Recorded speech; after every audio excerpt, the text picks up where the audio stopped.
Bismillahirrahmanirrahim. Assalamualaikum warahmatullahi wabarakatuh. Om Swastiastu, Namo Buddhaya, salam kebajikan untuk kita semua. Puji syukur kita panjatkan kepada Tuhan Yang Maha Esa atas kehadiratnya yang telah melimpahkan rahmat dan hidayahnya kepada kita semua.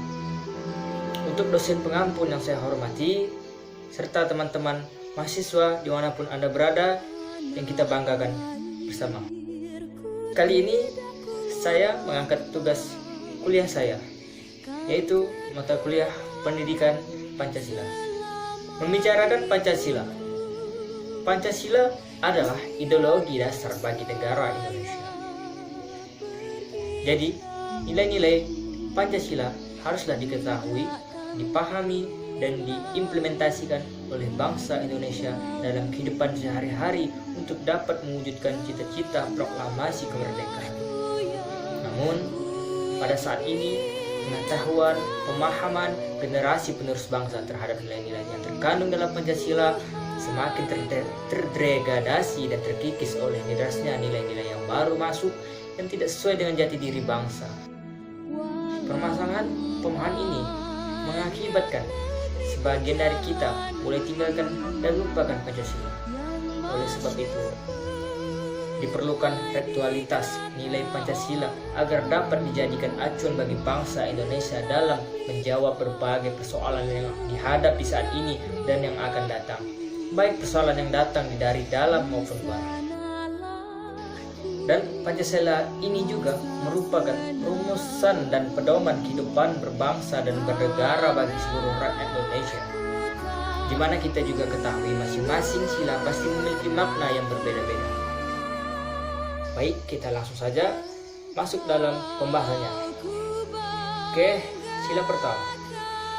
Sila pertama yaitu berbunyi ketuhanan yang Maha Esa. Sila ini mengajarkan kita untuk percaya kepada Tuhan Sang Pencipta langit dan bumi. Juga masyarakat diajak untuk menaati serta melakukan perintah dari Tuhan. Benda-benda di langit harus dihargai dan benda-benda di sekeliling harus dihargai dan dirawat karena itu juga merupakan ciptaan Tuhan.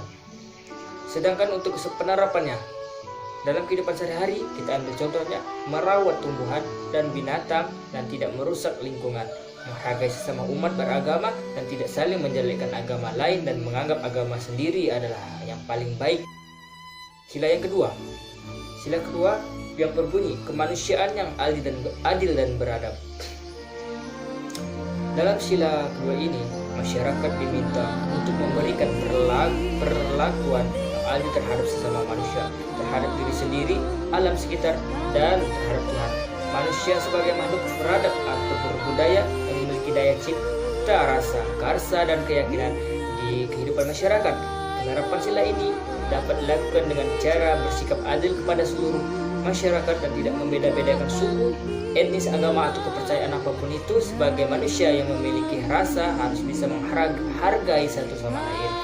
Sila ketiga, persatuan Indonesia. Sila ketiga ini ialah mengajak masyarakat Indonesia untuk memiliki nasionalisme yang tinggi, terutama dalam menjaga persatuan dan kesatuan di negara ini. Masyarakat juga harus mengakui adanya perbedaan suku, agama, ras, etnis, dan menghargai perbedaan tersebut. Masyarakat juga wajib menjunjung tinggi jiwa patriot. Penerapan sila ini dalam kehidupan masih bermasyarakat dapat kita ambil contohnya menghargai perbedaan, menaati peraturan-peraturan daerah, tentu ketika kita mengunjungi tempat tersebut tidak membeda-bedakan dalam memilih teman pergaulan, menjaga kerukunan antara masyarakat. Sila yang keempat yang berbunyi kerakyatan yang dipimpin oleh hikmat kebijaksanaan dalam permusyawaratan perwakilan. Baik, dalam sila ini menggambarkan bahwa masyarakat di Indonesia memiliki kedudukan di negara ini. Kedaulatan negara ini ada di tangan rakyat dan seluruh keputusan negara diambil berdasarkan musyawarah mufakat. Pemimpin juga harus memiliki kebijaksanaan dan akal sehat dalam memimpin masyarakat Indonesia.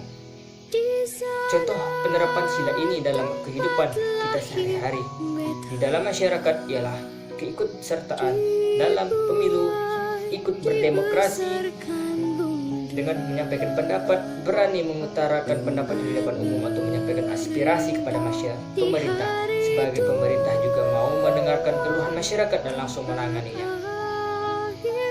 Sila kelima yang berbunyi keadilan sosial bagi seluruh rakyat Indonesia. Makna atau nilai dari sila terakhir ini meminta agar seluruh masyarakat diperlakukan secara adil baik dalam bidang sosial, budaya, hukum, ekonomi, dan sila ini juga diajarkan keseimbangan dalam hak dan kewajiban masyarakat. Penerapan sila ini dalam kehidupan sehari-hari adalah bersikap adil kepada seluruh masyarakat, dan pemerintah juga memperlakukan masyarakat secara adil terutama di bidang hukum dan dengan tidak memandang jabatan atau posisi orang tersebut di dalam bernegara.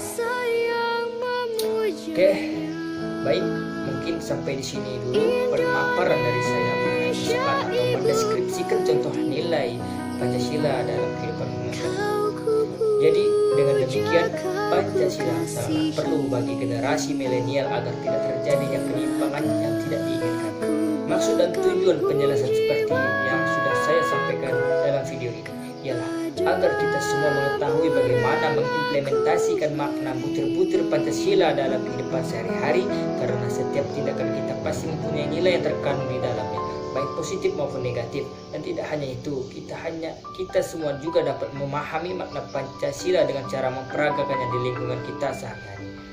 Hendaknya kemauan untuk mengimplementasikan nilai-nilai Pancasila ini secara baik ialah ditumbuhkan atau dimulainya dalam diri kita pribadi, bangsa Indonesia, lalu diterapkan dalam kehidupan sehari-hari agar dapat menjadi insan yang Pancasilais. Sekian dari saya, semoga bermanfaat. Kurang dan lebihnya saya mohon maaf. Yang sebesar-besarnya, wassalamualaikum warahmatullahi wabarakatuh.